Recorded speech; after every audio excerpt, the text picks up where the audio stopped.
Hi dear friends, welcome back to Alex E Academy. ഈ ഒരു ലെക്ചറിൽ നമ്മൾ പുതിയൊരു കോഴ്സ് സ്റ്റാർട്ട് ചെയ്യുവാണ്. അപ്പോൾ ഈ വീഡിയോയിൽ നമ്മൾ ഡിസ്കസ് ചെയ്യുന്നത് ഫസ്റ്റ് സെമസ്റ്റർ KTU 2024 സ്കീമിലെ സിവിൽ ആൻഡ് മെക്കാനിക്കൽ എഞ്ചിനീയറിംഗ് ബ്രാഞ്ചസിന് കോമൺ ആയിട്ട് ഫസ്റ്റ് സെമസ്റ്ററിൽ പഠിക്കാനായിട്ടുള്ള സബ്ജക്റ്റാണ് introduction to mechanical and civil engineering. Okay, അപ്പോൾ ഈ ഒരു സബ്ജക്റ്റിൻ്റെ introduction to mechanical and civil engineering എന്ന സബ്ജക്റ്റിൻ്റെ സബ്ജക്റ്റ് ഇൻട്രൊഡക്ഷനും സിലബസുമാണ് നമ്മൾ ഈ ഒരു വീഡിയോയിൽ ഡിസ്കസ് ചെയ്യാൻ വേണ്ടി പോകുന്നത്. ഓക്കെ, അപ്പോൾ ഫസ്റ്റ് സെമസ്റ്ററിൽ സിവിൽ ആൻഡ് മെക്കാനിക്കൽ ബ്രാഞ്ചസിൽ കോമൺ ആയിട്ട് എല്ലാ സ്റ്റുഡൻസിനും കോമൺ ആയിട്ട് പഠിക്കാനായിട്ടുള്ളൊരു പേപ്പറാണിത്. തിയറി ഓറിയൻറ്റഡ് ആയിട്ടുള്ള ഒരു പേപ്പറാണ്.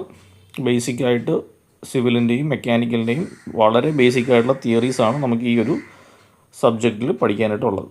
ഓക്കെ, അപ്പോൾ നമുക്ക് സബ്ജക്റ്റിലേക്ക് പോവാം.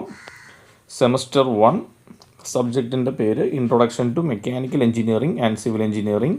കോഴ്സ് കോഡ് വരുന്നത് GCEST 104 ആണ്.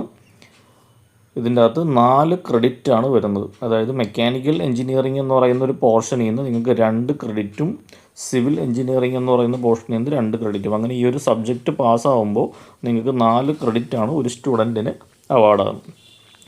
ടോട്ടൽ 100 മാർക്സ് ആണ് ഈ ഒരു സബ്ജക്റ്റിന് വരുന്നത്. അതിൽ തന്നെ എൻഡ് സെമസ്റ്റർ എക്സാം നിങ്ങൾ എഴുതേണ്ടത് 60 മാർക്സിനാണ്.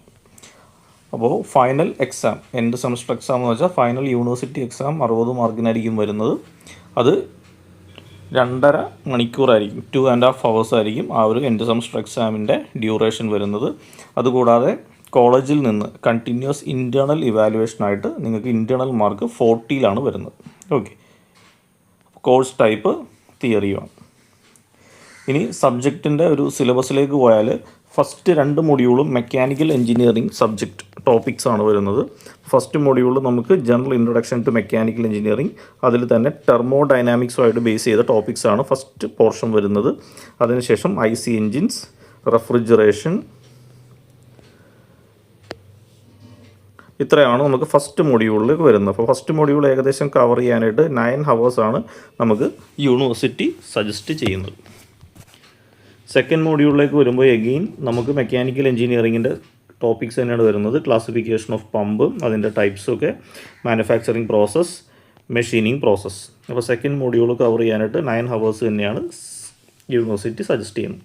തേർഡ് മൊഡ്യൂൾ ബേസിക് സിവിൽ എഞ്ചിനീയറിങ്ങിനെ ബേസ് ചെയ്തിട്ടുള്ള ടോപ്പിക്സാണ്.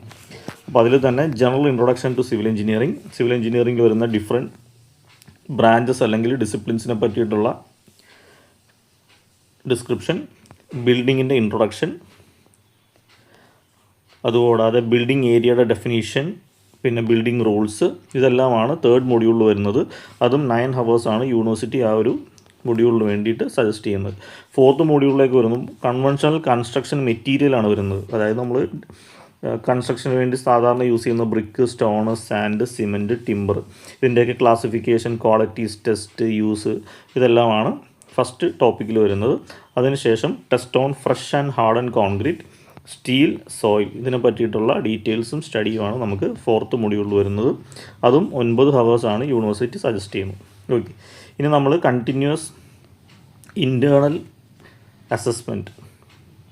കണ്ടിന്യൂസ് ഇൻറ്റേർണൽ ഇവാലുവേഷൻ മാർക്സ്, അതായത് ഇൻറ്റേർണൽ മാർക്ക് എന്ന് പറഞ്ഞാൽ 40 ആണ്, നമ്മൾ നേരത്തെ പറഞ്ഞായിരുന്നു.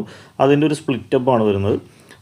ടോട്ടൽ 40 മാർക്സ് ആണ് നമുക്ക് കോളേജിൽ നിന്ന് ഇൻറ്റേർണൽ മാർക്കായിട്ട് കിട്ടുന്നത്. അതിൽ തന്നെ അറ്റൻഡൻസ്, നിങ്ങളുടെ അറ്റൻഡൻസ് പെർസെൻറ്റ് ബേസ് ചെയ്തിട്ട് നിങ്ങൾക്കൊരു 5 മാർക്സ് കിട്ടും.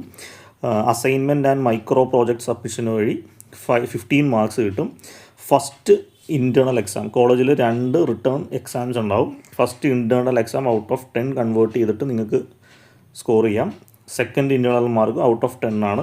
ഇതെല്ലാം കൂടി ആഡ് ചെയ്തിട്ടാണ് നമുക്ക് ഔട്ട് ഓഫ് 40 നമുക്ക് കിട്ടുന്നത്. ഇനി എൻഡ് സെമസ്റ്റർ എക്സാം ടോട്ടൽ 60 മാർക്കിനാണ്. ഫൈനൽ യൂണിവേഴ്സിറ്റി എക്സാം ടോട്ടൽ 60 മാർക്കിനാണ്. അതിൽ പാർട്ട് എ, പാർട്ട് ബി 2 സെറ്റായിട്ടാണ് ക്വസ്റ്റ്യൻ വരുന്നത്.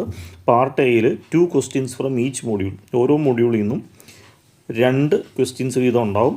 അതായത് മെക്കാനിക്കലിൻ്റെ ആദ്യത്തെ 2 മൊഡ്യൂളിൽ നിന്ന് 2 question വെച്ച് 4 question, സിവിലിൻ്റെ 2 മൊഡ്യൂളുണ്ട്, അതിൽ നിന്ന് 2 question വീതം 4 question, അങ്ങനെ ടോട്ടൽ 8 questions ആണ് പാർട്ട് എയിലുണ്ടാകുന്നത് ഓരോ ക്വസ്റ്റിനും 3 മാർക്ക് വെച്ചിട്ടാണ് വരുന്നത്. അപ്പോൾ 8 × 3 24 മാർക്സ് ആയിരിക്കും പാർട്ട് എയിൽ വരുന്നത്. പാർട്ട് ബിയിലേക്ക് വരുമ്പോൾ ഈച്ച് ക്വസ്റ്റ്യൻ ക്യാരി 9 മാർക്ക്. ഓരോ ക്വസ്റ്റിനും 9 മാർക്കാണ് വരുന്നത്. 2 questions will be given from each module out of which 1 question should be answer. അപ്പോൾ ഓറായിട്ടാണ് വരുന്നത്. ഓരോ മൊഡ്യൂളിൽ നിന്നും 2 9 മാർക്ക് ക്വസ്റ്റ്യൻ ചോദിക്കും. അതിലേതെങ്കിലും ഒരെണ്ണം നിങ്ങൾ അറ്റൻഡ് ചെയ്താൽ മതി. Each question can have maximum 3 sub division. ഇനി ഒരു സിംഗിൾ 9 മാർക്ക് ക്വസ്റ്റ്യൻ ആണോന്നില്ല, അതിനെ ABC എന്ന് സ്പ്ലിറ്റ് ചെയ്ത് ഒരു 3 സബ് ഡിവിഷൻ വരെ ചോദിക്കാൻ പറ്റും. അതായത് 3 മാർക്കിൻ്റെ 3 ക്വസ്റ്റ്യനായിട്ട് വരെ അതിനെ സ്പ്ലിറ്റ് ചെയ്ത് ചോദിക്കാം. അപ്പോൾ അങ്ങനെ ഓരോ മൊഡ്യൂളിൽ നിന്നും 9 മാർക്ക് വീതം 4 × 9 36 മാർക്സാണ് പാർട്ട് ബിയിൽ വരുന്നത്. അപ്പോൾ അങ്ങനെ ഓവറോൾ നമുക്ക് യൂണിവേഴ്സിറ്റി ക്വസ്റ്റ്യനിൽ പാർട്ട് എയും പാർട്ട് ബിയും ആണ്. പാർട്ട് എയിൽ 3 മാർക്ക് ക്വസ്റ്റ്യനും പാർട്ട് ബിയിൽ 9 മാർക്ക് ക്വസ്റ്റ്യനുമാണ്. പാർട്ട് എയിൽ ഓരോ മൊഡ്യൂളിൽ നിന്ന് 2 ക്വസ്റ്റ്യൻ കമ്പൾസറി അറ്റൻഡ് ചെയ്യാനുണ്ടാവും. പാർട്ട് ബിയിൽ ഓരോ മൊഡ്യൂളിൽ നിന്ന് 2 ക്വസ്റ്റ്യൻ കമ്പൾസറി അറ്റൻഡ് ചെയ്യാനല്ല, അതിലേതെങ്കിലും ഒരെണ്ണം അറ്റൻഡ് ചെയ്താൽ മതി. ഏതെങ്കിലും ഒരു ഫുൾ ക്വസ്റ്റ്യൻ അറ്റൻഡ് ചെയ്താൽ മതി. ഇത്രയാണ് ഇതിൻ്റെ സിലബസും കാര്യങ്ങളും വരുന്നത്.